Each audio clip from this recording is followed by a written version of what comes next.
It's like watching someone rip a page right out of the entitled 101 playbook.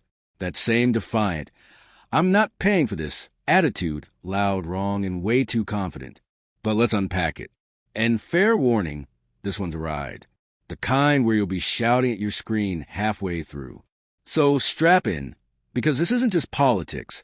This is a masterclass in missed opportunity and delusional leadership. Here's how it kicks off. She gets escorted out, shown the door, and not 5 minutes later, she's suddenly handed a new blessing. That's the narrative being sold. But let's not play dumb. The timing was too perfect.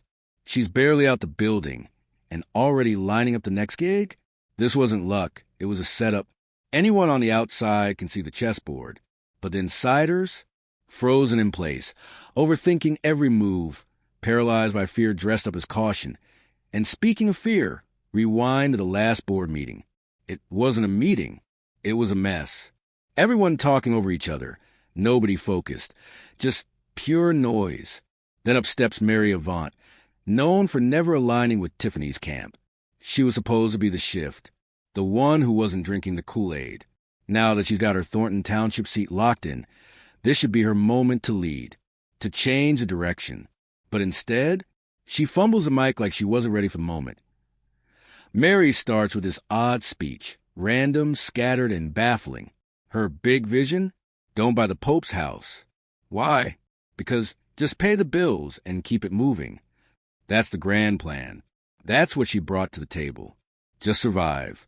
No vision, no legacy. Just hang on and hope nothing breaks. And sure, paying bills matters. But let's not pretend those bills go away just because you don't buy the house.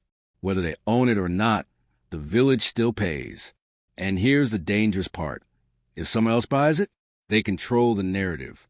They decide what it becomes. And now your town's just reacting to someone else's agenda. Again, because here's the truth no one wants to say. Ownership is power. And the board had a shot to claim that power, to shape something lasting. But what did they do instead? Flinched, folded, let fear take the wheel. Mary's speech was a perfect example of small thinking hiding behind big excuses. And then came the quote that made jaws drop. She compared buying a house to paying a pimp. Yes, really. Said houses need to be paid every day. Like what? That's her argument? Daily payments for a building that's sitting empty? No tenants, no utilities being used, no one flushing toilets or hosting barbecues. Maybe a porch light in the summer. That's it. But she paints this picture like the house is draining the grid and throwing parties every night. It's absurd. And excuses didn't stop there. Even if someone stepped in and offered to pay all the costs, she still would have said no. You could see it in how she pivoted mid-sentence. First, it was, "We don't have the money." Then suddenly, "Even if we did," that right there tells you all you need to know. The answer was always going to be no. Doesn't matter what the facts are, they were never going to say yes. And this isn't just Mary. This is the vibe across the entire board. They say they want change, say they're tired of the town looking like a forgotten set piece.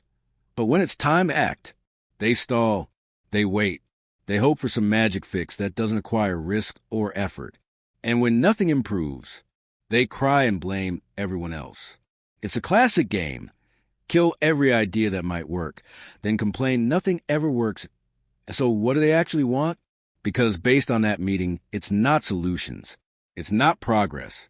It's just chaos dressed up in committee clothes. Then Mary hits a new level of bizarre. Says the house calls her name every day, from garbage on down. So now at a haunted house? Possessed by debris? And before anyone can ask what she's even talking about, she takes another wild turn. We don't have a police chief, a fire chief, an HR rep. Okay. But what does that have to do with buying real estate? Absolutely nothing. She just tossed the entire kitchen sink into her speech, hoping one of those broken pipes might scare people off. And somehow, this is what passes for leadership now. Then enters her hype woman, Annette Maroro from Dolton. She grabs the mic like it's her Grammy moment and starts with this. As a practicing Catholic, I see no reason why you want to buy that house. Oh, really? So now zoning decisions are based on religious affiliations? If we follow that logic, half the country would shut down overnight. But she says it like it's the final word. like she just dropped some universal truth. Spoiler, she didn't. Every word dripped with bitterness. It wasn't about the community. It was about control. The subtext screamed, "I helped wreck this place, but don't you dare clean it up without me." And when her reasoning fell flat, she shifted gears. The house doesn't even look the same since Father Pivos lived there. Okay, it's a house, not a museum exhibit. Homes change. That's what they do. But that wasn't even her wildest pivot. Nope. Her final argument? Spend the money on the church. Let the archdiocese handle it. And just like that, she made it clear this wasn't about helping the people who actually live in the township. It was about preserving old alliances. Politics over progress. Personal loyalty over public service. And if this is what leadership looks like now, if these are the voices calling the shots, then the people better brace themselves. Because the storm isn't coming, it's already here. And just like clockwork, she swerves into a brand new subject. Potholes, traffic cones, kids playing in the street. Suddenly, we've gone from real estate strategy to a neighborhood safety PSA. Look, no one's denying those are real concerns. The roads are a mess. Abandoned cars are an issue.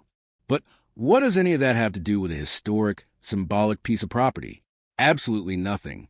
If the real problem is that you drove past the Pope's childhood home and caught a bad vibe, just admit it. Don't turn it into a sermon about street safety. Don't pretend that one drive to the neighborhood made you the official spokesperson for every Catholic on the planet. Because here's the truth. Actual Catholics across the country, and even globally, would love to see that property preserved. Why? Because it means something. It's not just an old building. It's a piece of spiritual history. If people believe the Pope is chosen by God, then preserving his childhood home isn't just sentiment. It's sacred. You don't have to agree, but you do have to recognize the weight of that.